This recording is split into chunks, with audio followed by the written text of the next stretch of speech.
Customer ಯಾವ ಥರ ಕೇಳ್ತಾರೋ ಆ ಥರ ವರ್ಕ್ ಮಾಡ್ಕೊಡ್ತೀವಿ. ಅತಿ ಕಮ್ಮಿ ಬೆಲೆಯಲ್ಲಿ, ನನ್ನಷ್ಟು ಕಮ್ಮಿ ಬೆಲೆಯಲ್ಲಿ ಯಾರು ಮಾಡಲ್ಲ. ನನಗೆ ಫೋನ್ ಮಾಡಿದ್ಮೇಲೆ ಬೇರೆಯವ್ರಿಗೆ ಫೋನ್ ಮಾಡಲ್ಲ ಅವರು.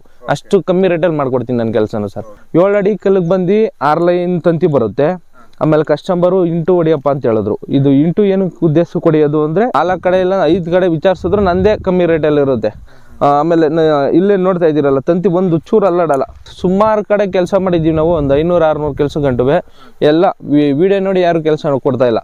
ನಮ್ದೇನಿದ್ರು ಕೆಲಸ ನೋಡ್ಬಿಟ್ಟು ಕೆಲಸ ಕೊಡ್ತಾವ್ರೆ.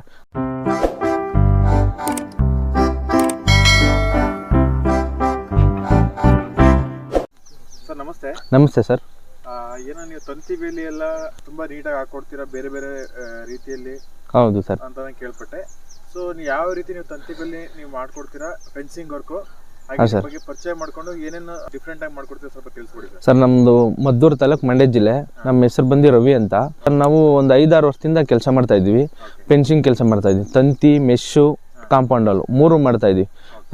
ರೈತರಿಗೆ ಒಳ್ಳೆ ಹೆಲ್ಪ್ಫುಲ್ ಆಗಲಿ ಅನ್ನೋ ವಿಚಾರದಲ್ಲಿ ಕೆಲಸ ಮಾಡಿಕೊಡ್ತಾ ಇದ್ದೀನಿ ಅತಿ ಕಮ್ಮಿ ಬೆಲೆಯಲ್ಲಿ. ಸರ್ ಇಲ್ಲೇ ನೋಡ್ತಾ ಇದ್ದೀರಿ ಇವಾಗ ಸರ್, ಇದು ತಂತಿ ಕೆಲಸ. ಮೂಲೆಯಲ್ಲಿ ಬಂದು ಡಬಲ್ ಕಲ್ಲು ಇರುತ್ತೆ. ಇದು ಡಬಲ್ ಕಲ್ಲು ಏನಕ್ಕೆ ಅಂದರೆ ಪ್ರೆಜರ್, ಆ ಕಡೆ ಪ್ರೆಜರ್ ಈ ಕಡೆ ಪ್ರೆಜರ್ ಎಲ್ಲ ಇದರಲ್ಲೇ ಇರುತ್ತೆ. ಆಮೇಲೆ ಇವರು ಸ್ವಲ್ಪ ಕಮ್ಮಿ ಕಾಸ್ಟಲ್ಲಿ ಮಾಡ್ಕೊಡಪ್ಪ ಅಂತ ಹೇಳಿದ್ರು.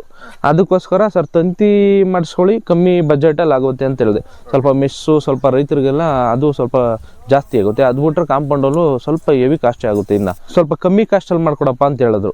ಅದಕ್ಕೋಸ್ಕರ ಸರ್ ತಂತಿ ಮಾಡಿಸ್ಕೊಳ್ಳಿ, ಕಮ್ಮಿ ಬಜೆಟಲ್ಲಿ ಆಗುತ್ತೆ ಅಂತ ಹೇಳಿದೆ. ಸ್ವಲ್ಪ ಮೆಸ್ಸು, ಸ್ವಲ್ಪ ರೈತರಿಗೆಲ್ಲ ಅದು ಸ್ವಲ್ಪ ಜಾಸ್ತಿ ಆಗುತ್ತೆ. ಅದು ಬಿಟ್ರೆ ಕಾಂಪೌಂಡಲ್ಲೂ ಸ್ವಲ್ಪ ಹೆವಿ ಕಾಸ್ಟ್ಲಿ ಆಗುತ್ತೆ. ಇನ್ನು 7 ಅಡಿ ಕಲ್ಲಿಗೆ ಬಂದು 6 ಲೈನ್ ತಂತಿ ಬರುತ್ತೆ. ಆಮೇಲೆ ಕಸ್ಟಮರು ಇಂಟು ಹೊಡಿಯಪ್ಪ ಅಂತ ಹೇಳಿದ್ರು. ಇದು ಇಂಟು ಏನು ಉದ್ದೇಶ ಹೊಡಿಯೋದು ಅಂದರೆ ಏನು ಹೋಗ್ಬಾರ್ದು ಅಂತ ಉದ್ದೇಶದಲ್ಲಿ ಇಂಟು ಹೊಡಿಯೋದು. 1.5 ಅಡಿ ಗುಂಡಿಗೆ ಹೋಗುತ್ತೆ. ಇನ್ನು 5.5 ಅಡಿ ಮೇಲೆ ಉಳ್ಕೊಳ್ಳುತ್ತೆ. 5.5 ಅಡಿ ಕಲ್ಲು ಇದು. 7 ಅಡಿ ಕಲ್ಲು, 7 ಅಡಿ ಕಲ್ಲು 1.5 ಅಡಿ ಗುಂಡಿಗೆ ಹೋಗುತ್ತೆ. 5.5 ಅಡಿ ಮೇಲೆ ಐತೆ. 6 ಲೈನ್ ತಂತಿ ಬರುತ್ತೆ. 6 ಲೈನ್ ತಂತಿ ಬರುತ್ತೆ. ಇದಕ್ಕೆ ಬಂದು 5 ಲೈನ್ ತಂತಿ ಐತೆ. 2 ಇಂಟು ಹೊಡೆದಿದ್ದೀವಿ ಸರ್. ಆಮೇಲೆ 8 ಅಡಿ ಕಲ್ಲು ಸಿಗುತ್ತೆ ನಮ್ಮ ಹತ್ರ. 9 ಅಡಿ ಕಲ್ಲು ಗಂಟು ಸಿಗುತ್ತೆ. ಯಾವುದೇ ರೀತಿ ಕೆಲಸ ಕೇಳಿದ್ರು ಕೆಲಸ ಮಾಡಿಕೊಡ್ತೀವಿ. ಈ ಕಸ್ಟಮರ್ಗೆ ನಾವು 5 ದಿನದಲ್ಲಿ ಕೆಲಸ ಮಾಡಿಕೊಟ್ಟಿದ್ವಿ. 5 ದಿನದಲ್ಲಿ ಸರ್. ಇದು 17 ಎಕರೆ ಐತೆ. 5 ದಿನದಲ್ಲಿ ಮುಗ್ದೈತೆ ಸರ್. 17 ಹುಡುಗರು ಅಷ್ಟು ಫಾಸ್ಟಾಗಿ ಕೆಲಸ ಮಾಡ್ತಾರೆ. ನಮ್ದು 20-25 ಜನ ಗಂಟು ಹುಡುಗರವ್ರೆ. ಓನರ್ ಯಾವ ರೀತಿ ಕೇಳಿದ್ರು ಆ ರೀತಿ ಕೆಲಸ ಮಾಡ್ಕೊಡ್ತೀವಿ ಸರ್ ನಾವು. ಮೂಲೆಯಲ್ಲಿ ಸರ್ ಇದು ಆ ಕಡೆ ಈ ಕಡೆ ಪ್ರೆಜರ್ ಎಲ್ಲ ಬಂದು ಇಲ್ಲೇ ನಿಂತಿರುತ್ತೆ. ಅದರಿಂದ ಮೂಲೆ ಕಲ್ಲು ಕೊಡ್ತೀವಿ. ಆಮೇಲೆ 8 ಕಲ್ಗೆ 2 ಕಲ್ಲು ಸಪೋರ್ಟ್ ಕೊಡ್ತೀವಿ. ಬೆಂಡ್ ಆಗ್ಬಾರ್ದು, ಆಮೇಲೆ ಲೂಸ್ ಆಗ್ಬಾರ್ದು ಅಂತ. ಕಸ್ಟಮರು ಇವಾಗ ಲಕ್ಷಾಂತರ ರೂಪಾಯಿ ಬಂಡವಾಳ ಹಾಕಿರ್ತಾರೆ. ಅದರಿಂದ ಕೆಲಸ ನೀಟಾಗಿರ್ಲಿ ಅನ್ನೋ ಉದ್ದೇಶದಲ್ಲಿ ಇದು ಮಾಡ್ಕೊಡ್ತಾ ಇರೋದು. ಸರ್ ಒಂದು 15-20 ವರ್ಷ ಅಂತೂ ಪಕ್ಕ ಬಂದೇ ಬರುತ್ತೆ. ಸುಮಾರು ಜನ ಏನ್ ಮಾಡ್ತಾರೆ ಅಂದ್ರೆ ಕೆಲಸ ಕೊಡ್ಲಿ ಅನ್ನೋ ಉದ್ದೇಶದಲ್ಲಿ ಸರ್ ನಾವು ಇವಾಗ ಕೆಲಸ 10 ವರ್ಷ 15 ವರ್ಷ ವಾರಂಟಿ ಬಂದು ಮಾಡ್ಕೊಡ್ತೀವಿ, ಫ್ರೀಯಾಗಿ ಮಾಡ್ಕೊಡ್ತೀವಿ ಅಂತಾರೆ. ಅವೆಲ್ಲ ಸುಳ್ಳು. ಇವಾಗ ಅವ್ರ ದುಡ್ಡು ಇಸ್ಕೋಗ್ಮೇಲೆ ತಿರ್ಗಿ ಅವ್ರ ಖರ್ಚಲ್ಲಿ ಬಂದು ಕೆಲಸ ಯಾರು ಮಾಡ್ಕೊಡಲ್ಲ. ಏನಿದ್ರು ಅದು ಕೆಲಸ ಬರ್ತಾರೆ, ಮಾಡ್ತಾರೆ, ಹೊಂಟೋಯ್ತಾರೆ. ಏನಿದ್ರು ನಮ್ದೇನು ಗೊತ್ತಾ, ಕೆಲಸ ಮುಗಿದ್ಮೇಲೆ ಲೇಬರ್ ಚಾರ್ಜ್ ಕೇಳ್ತೀವಿ. ನಮ್ದು ಇವಾಗ ಏನಾನ ತಂತಿ ಏನೇ ಆಗಲಿ ಏನು ಬರೋ ಚಾರ್ಜ್ ಏನು ಕೇಳಲ್ಲ, ಲೇಬರ್ ಚಾರ್ಜ್ ಕೇಳ್ತೀವಿ. ಆ ಥರ ಇರುತ್ತೆ ವರ್ಕು. ಸುಮಾರು ಜನ ಕೆಲಸಗಳು ಕೊಡಲಿ ಅನ್ನೋ ಉದ್ದೇಶದಲ್ಲಿ ದುಡ್ಡಾದ್ರೆ ಸಾಕು ಅನ್ನೋ ರೇಂಜಲ್ಲಿ ಸರ್ ದುಡ್ಡು 20 ವರ್ಷ ಗ್ಯಾರಂಟಿ, 30 ವರ್ಷ ಗ್ಯಾರಂಟಿ ಅಂತಾರೆ. ಯಾವ ಗ್ಯಾರಂಟಿ ಕೊಡಲ್ಲ. ಅವೆಲ್ಲ ಇವಾಗ ಗ್ಯಾರಂಟಿ ಕೊಟ್ರೆ ಇವ್ರು ದುಡ್ಡು ಇಸ್ಕೊಂಡು ತಿರ್ಗಿ ಅವ್ರ ದುಡ್ಡಲ್ಲಿ ಮಾಡ್ಕೊಡ್ತಾರ, ಯಾರು ಮಾಡ್ಕೊಡಲ್ಲ ಆ ಥರ. ಸೊ ಈಗ ಏನೇನು ಈಗ ಒಂದ್ಸರಿ ತಂತಿ ಬೇಲಿ ನೀವು ಫೆನ್ಸಿಂಗ್ ವರ್ಕ್ ಮಾಡಿ ಹೋದ್ಮೇಲೆ ಸರ್ ಏನಾದ್ರು ಸಣ್ಣ ಪುಟ್ಟ ಪ್ರಾಬ್ಲಮ್ ಅಂದ್ರೆ ಏನ್ ಬರ್ಬೋದು ಸರ್? ಸಣ್ಣ ಪುಟ್ಟ ಪ್ರಾಬ್ಲಮ್ ಅಂದ್ರೆ ತಂತಿ ಲೂಸ್ ಆಗ್ಬೋದು, ಇಲ್ಲಾಂದ್ರೆ ಯಾರೋ ಕಳೆದ್ಬಿಟ್ಟಿರ್ತಾರೆ. ನಮ್ಮದು ಬಂದು ಉಕ್ಕಲ್ಲಿ ಟೈಟ್ ಮಾಡಿರ್ತೀವಿ ತಂತಿಗಳನ್ನೆಲ್ಲ. ಇವು ಬಿಚ್ಕೊಳಕ್ ಆಗಲ್ಲ. ಆಮೇಲೆ ಕೈಯಲ್ಲಿ ಟೈಟ್ ಮಾಡಿದ್ರೆ ಅವೆಲ್ಲ ಲೂಸ್ ಆಗೋಗುತ್ತೆ. ಸುಮಾರು ಜನ ಕೈಯಲ್ಲೇ ಟೈಟ್ ಮಾಡ್ತಾರೆ, ಅವೆಲ್ಲ ಬಿಚ್ಚೋಗುತ್ತೆ. ಉಕ್ಕಲ್ಲಿ ಹೊಡೆಯೋ ಉದ್ದೇಶದಿಂದ ನೀಟಾಗಿರುತ್ತೆ ವರ್ಕು. ಆಮೇಲೆ ಇವರು ತಂತಿನೇ ಶಾಕು ಅಂತಿದ್ದಕ್ಕೆ ತಂತಿ ಮಾಡ್ಕೊಟ್ಟಿದ್ದೀವಿ. ಮೆಶ್ ವರ್ಕು ಅಂದರೆ ಮೆಶ್ಶು ಈ ಜಾಗಕ್ಕೆಲ್ಲ ಮೆಶ್ ಹಾಕ್ಸ್ಕೊಂಡಿದ್ರೆ ಒಳ್ಳೇದು. ಅವ್ರು ಇಲ್ಲೇನು ಬೆಳೆ ಇಲ್ವಲ್ಲ ಅನ್ನೋ ಉದ್ದೇಶದಲ್ಲಿ ತಂತಿ ಹಾಕ್ಸ್ಕೊಂಡವ್ರೆ. ಸೊ ಈಗ ತಂತಿ ಬಿಟ್ಟು ಮೆಶ್ ಮಾಡ್ತೀನಿ ಅಂತ ಹೇಳಿದ್ರಲ್ಲ? ಹೌದು ಸರ್. ಅದಕ್ಕೆ ಏನು ಡಿಫ್ರೆನ್ಸ್ ಇರುತ್ತೆ ಸರ್? ಇದಕ್ಕೂ 1.5 ಲಕ್ಷ ಡಿಫ್ರೆಂಟ್ ಇರುತ್ತೆ. 1.5 ಲಕ್ಷ ಡಿಫ್ರೆಂಟ್ ಇರುತ್ತೆ. ಕಾಂಪೌಂಡ್ ವಾಲ್ಗೆ 1 to ಡಬಲ್ ಇರುತ್ತೆ. 5 ಲಕ್ಷನೇ ಡಿಫ್ರೆಂಟ್ ಇರುತ್ತೆ. ಕಾಂಪೌಂಡ್ ವಾಲ್ ಅಂದ್ರೆ ಯಾವ ತರ ಸರ್? ಅದು ಕಾಂಪೌಂಡ್ ವಾಲ್ ಅಂದ್ರೆ ರೆಡಿಮೇಡ್ ಇರುತ್ತೆ. ರೆಡಿಮೇಡ್ ಕಾಂಪೌಂಡ್ ತರ ತಂದು ಕೂರ್ಸೋದು. ಅದು ಅಡಿ ಲೆಕ್ಕ ಇರುತ್ತೆ, ಅಡಿ ಲೆಕ್ಕ, ಅಡಿಯಿಂದ ಅಡಿ ಲೆಕ್ಕ ಇರುತ್ತೆ. ಹಾಂ. ಸೊ ಈಗ ಕಲ್ಲುಗಳು ಆಗಲಿ ತಂತಿಗಳಾಗಲಿ ನೀವು ಎಲ್ಲಿಂದ ತೊಗೊಂಬರ್ತೀರಾ? ಸರ್ ನಮ್ಮದು ಕೋಲಾರ, ಹೊಸಪೇಟೆ, ಬಳ್ಳಾರಿ, ದೊಡ್ಡಬಳ್ಳಾಪುರ 4 ಸೈಡಿಂದನೂ ಬರುತ್ತೆ. ನಮ್ಗೆ ಯಾವ ಕಲ್ಲು ಚೆನ್ನಾಗಿರುತ್ತೆ ಆ ಕಲ್ಲು ತರಿಸ್ಕೊಡ್ತೀವಿ ನಾವು. ಕಸ್ಟಮರ್ ಯಾವ ಥರ ಕೇಳ್ತಾರೋ ಆ ಥರ ವರ್ಕ್ ಮಾಡ್ಕೊಡ್ತೀವಿ. ಅತಿ ಕಮ್ಮಿ ಬೆಲೆಯಲ್ಲಿ, ನನ್ನಷ್ಟು ಕಮ್ಮಿ ಬೆಲೆಯಲ್ಲಿ ಯಾರು ಮಾಡಲ್ಲ. ನನಗೆ ಫೋನ್ ಮಾಡಿದ್ಮೇಲೆ ಬೇರೆಯವ್ರಿಗೆ ಫೋನ್ ಮಾಡಲ್ಲ ಅವರು. ಅಷ್ಟು ಕಮ್ಮಿ ರೇಟಲ್ಲಿ ಮಾಡ್ಕೊಡ್ತೀನಿ ನನ್ನ ಕೆಲಸನೂ ಸರ್. ಹಾಂ. ಸೊ ಯಾಕಂದ್ರೆ ಈಗ ಮದ್ದೂರು ಅಂದಮೇಲೆ ತುಂಬಾ ಜನ ಫೆನ್ಸಿಂಗ್ ವರ್ಕ್ ಮಾಡ್ತಾ ಇದ್ದಾರೆ. ಹೌದು ಸರ್. ಅವರೆಲ್ಲ ಬಿಟ್ಟು ನಿಮ್ಮ ಹತ್ರನೇ ಏನಕ್ಕೆ ಮಾಡಿಸ್ಬೇಕಂತ? ಸರ್ ಅವ್ರ ಬಜೆಟ್ಗೂ ನಮ್ಮ ಬಜೆಟ್ಗೂ ಒಂದು 50-100 ರೂಪಾಯಿ ಡಿಫ್ರೆಂಟೇ ಇರುತ್ತೆ ಸರ್ ರೇಟಲ್ಲೆಲ್ಲ. ಅಷ್ಟು ಕಮ್ಮಿ ಬೆಲೆಯಲ್ಲಿ ಮಾಡ್ಕೊಡ್ತೀನಿ. ವರ್ಕು ನಮ್ಮದು ಈ ಒಂದು ಸತಿ ವರ್ಕ್ ಮಾಡಿದ್ಮೇಲೆ ಕಸ್ಟಮರ್ ನನಗೆ ಫೋನ್ ಮಾಡಬಾರ್ದು, ಈ ಥರ ವರ್ಕ್ ಆಗೈತೆ ನಿಮ್ಮದು ಅಂತ. ಆ ಥರ ವರ್ಕ್ ಮಾಡ್ಕೊಡ್ತೀವಿ ನಾವು. ಹಾಂ. ಸೊ ಆಮೇಲೆ ಇದು ಮೆಟೀರಿಯಲ್ಸ್ ಆಗಲಿ ಮತ್ತೆ ಈಗ ಪೇಮೆಂಟ್ ವಿಷಯ ಆಗಲಿ ಯಾವ ಥರ ಮಾಡ್ಬೇಕು ಈಗ? ಸರ್ ಇದು ನಮ್ಮದು ಪೇಮೆಂಟು 3 ಟೈಮ್ ತಗೋತೀವಿ. ಕಲ್ಲು ಬಂದಾಗ ಕಲ್ಲು ಅಮೌಂಟ್ ತಗೋತೀವಿ, ತಂತಿ ಮೆಸ್ಸು ಬಂದಾಗ ತಂತಿ ಅಮೌಂಟು ಮೆಸ್ ಅಮೌಂಟ್ ತಗೋತೀವಿ, ಲೇಬರ್ ಚಾರ್ಜು ಕೆಲಸ ಎಲ್ಲ ಮುಗಿದ ಮೇಲೆ ಅಮೌಂಟ್ ತಗೋತೀವಿ ಸರ್. ಹಾಂ, ಆ ಥರ ಇರುತ್ತೆ. ಸರ್ ಈಗ ಒಂದು ಎಕರೆ ಯಾರಾದರೂ ರೈತರು ಫೆನ್ಸಿಂಗ್ ವರ್ಕ್ ಮಾಡಿಸ್ಬೇಕಂದ್ರೆ ಎಷ್ಟು ಖರ್ಚು ಬರುತ್ತೆ, ಮತ್ತೆ ನೀವು ಎಷ್ಟು ಅಡಿಗೆ ಫೆನ್ಸಿಂಗ್ ಏನೋ ವೈರ್ ಆಗ್ಬೋದು, ಮತ್ತೆ ಕಲ್ಲುಗಳು ಎಷ್ಟು ಅಡಿಗೆಲ್ಲ ಹಾಕ್ತೀರಾ? ಸರ್ ನಾವು ಆಲ್ಮೋಸ್ಟ್ 5ವರೆಗೆ ಹಾಕೋದು ಕಲ್ಲು. 5ವರೆಗೆ ಹಾಕ್ಸ್ಕೊಂಡ್ರೆ ಬಂದು ಬಸ್ತಲ್ಲಿರುತ್ತೆ. ಇದು 5ವರೆಗೆ ಹಾಕಿರೋದು. ಮಿನಿಮಮ್ 6 ಅಡಿಗೆ ಹಾಕ್ಸ್ಕೋಬೇಕು ತಂತಿ ವರ್ಕಲ್ಲಿ ಮಾತ್ರ. ತಂತಿ ವರ್ಕಲ್ಲಿ 6-5ವರೆಗೆ ಹಾಕ್ಸ್ಕೊಂಡ್ರೆ ಒಳ್ಳೆ ಬಾಳಿಕೆ ಬರುತ್ತೆ. ನೋಡಿ ಇದು ತಂತಿ ಹಿಂಗೆ ಅಲ್ಲಾಡ್ಸಿದ್ರು ಅಲ್ಲಾಡಲ್ಲ, ಫುಲ್ ಆ ಥರ ಟೈಟ್ ಇರುತ್ತೆ. ಹಾಂ. ಆಮೇಲೆ ಇವಾಗ ಇಲ್ಲಿ ತೆಂಗು ಎಲ್ಲ ಜಾಸ್ತಿ ಕಳ್ತನ ಆಯ್ತಾ ಇತ್ತು. ಇವಾಗ ಪೆನ್ಷನ್ ಹಾಕಿರೋದಕ್ಕೆ ಅಲ್ಲಿ ಓನರ್ ಅಲ್ಲವ್ರೆ, ಅವ್ರ ಪಾಡ್ಗೆ ಅವ್ರು ಗದ್ದೆಲ್ಲೇ ಇರ್ತಾರೆ. 15 ಎಕರೆ ಸುತ್ತ ಅವ್ರು ಓಡಾಡಂಗೆ ಇರಲ್ಲ. ಇಲ್ಲಿ ಗೇಟ್ ಐತೆ, ಗೇಟ್ ಓಪನ್ ಮಾಡಿಬಿಟ್ಟು ಹೋಗಿರ್ತಾರೆ. ಆ ಥರ ಈ ಥರ ವರ್ಕ್ ಇದ್ರೆ ಒಬ್ರು ಏನಕ್ಕೆ ಕಳ್ತನ ಆಗೋದಾಗಲಿ, ಒಂದು ಹಸು ಬರೋದಾಗಲಿ, ಒಂದು ಕುರಿ ಬರೋದಾಗಲಿ ಏನೂ ಬರಲ್ಲ, ನೀಟಾಗಿರುತ್ತೆ ಕೆಲಸ. ಅದರಿಂದ ಸರ್ ಫೆನ್ಸಿಂಗ್ ಹಾಕ್ಸ್ಕೊಂಡ್ರೆ ಉತ್ತಮ ಸರ್. ನಮ್ಮ ಕೆಲಸ ಸುಮಾರು ಕಡೆ ಕೆಲಸ ಮಾಡಿದ್ದೀವಿ ನಾವು, ಒಂದು 500-600 ಕೆಲಸ ಗಂಟುವೆ. ಎಲ್ಲ ವಿಡಿಯೋ ನೋಡಿ ಯಾರು ಕೆಲಸ ಕೊಡ್ತಾ ಇಲ್ಲ. ನಮ್ದೇನಿದ್ರು ಕೆಲಸ ನೋಡ್ಬಿಟ್ಟು ಕೆಲಸ ಕೊಡ್ತಾವ್ರೆ.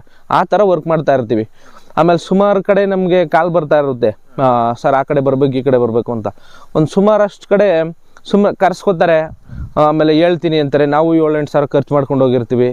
ಅದೆಲ್ಲ ನಮಗೂ ವೇಸ್ಟ್ ಆಗುತ್ತೆ. ನಾವೇನಿದ್ರು ಫೋನಲ್ಲೇ ಮಾತಾಡ್ತೀವಿ, ರೇಟೆಲ್ಲ ಅಡ್ಜಸ್ಟ್ ಆದರೆ ಮಾತ್ರ ನಾವು ಹೋಗಿ ವರ್ಕ್ ಮಾಡೋದು. ಇಲ್ಲ ಸುಮ್ಮನೆ ಇವಾಗ ನಾವು 7-8 ಸಾವಿರ ಖರ್ಚು ಮಾಡ್ಕೊಂಡು ಹೋಗಿರ್ತೀವಿ, ನಮಗೂ ಪ್ರಾಬ್ಲಮ್ ಇರುತ್ತೆ.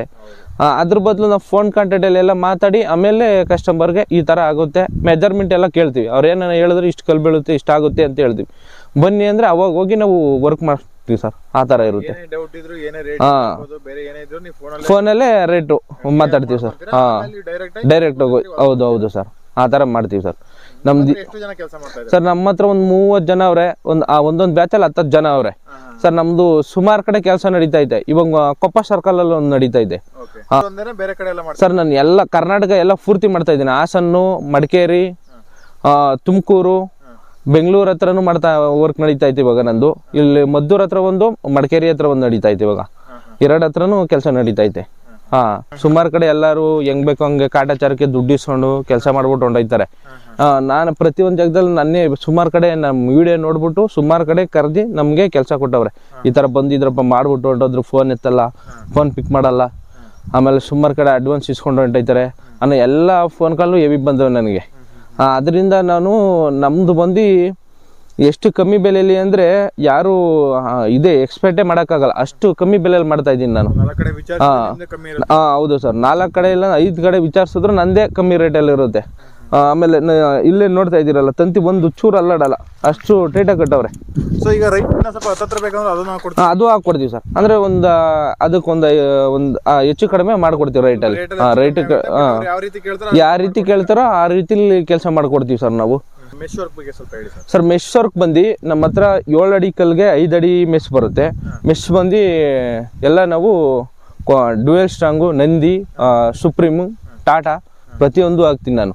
ಅಂದರೆ ಟಾಟಾ ಅಂದರೆ ಸ್ವಲ್ಪ ರೇಟ್ ಜಾಸ್ತಿ ಆಗುತ್ತೆ, ಅದು ಹೆವಿ ರೇಟ್ ಆಗುತ್ತೆ ಮೆಶ್ ಬಂದು. ಅಷ್ಟೇ ಕ್ವಾಲಿಟಿ ಇರುತ್ತೆ, ಹಂಗೆ ಬಳಕೆ ಬರುತ್ತೆ ಸರ್. ಸೇಮ್ ಎಲ್ಲ ಒಂದೇ ಬಳಕೆ, ಎಲ್ಲ ಒಂದೇ ಸೇಮ್ ಬರುತ್ತೆ. ಅದು ಟಾಟಾ ಅಂತ ಇರುತ್ತೆ, ಇದು ಚೇಂಜ್ ಇರುತ್ತೆ ಅಷ್ಟೇ ಮೆಶ್ಶು. ಅದ್ರಲ್ಲಿ ಏನು ಇರೋಲ್ಲ. ಅದರಲ್ಲಿ ಅಂದರೆ ಸುಮ್ಮನೆ ಟಾಟಾ ಅಂದ್ಬಿಟ್ಟು ದುಡ್ಡು ಇಸ್ಕೊಂಡು ಹೋಗ್ತಾರೆ ಅಷ್ಟೇ. ಅದು ಟಾಟಾ ಬಂದು ಡ್ಯುಯಲ್ ಸ್ಟ್ರಾಂಗು, ನಂದಿನಿ ಆಗೋದು ಎಲ್ಲ ಒಂದೇ ಸೇಮ್ ಇರುತ್ತೆ ಕಲರು.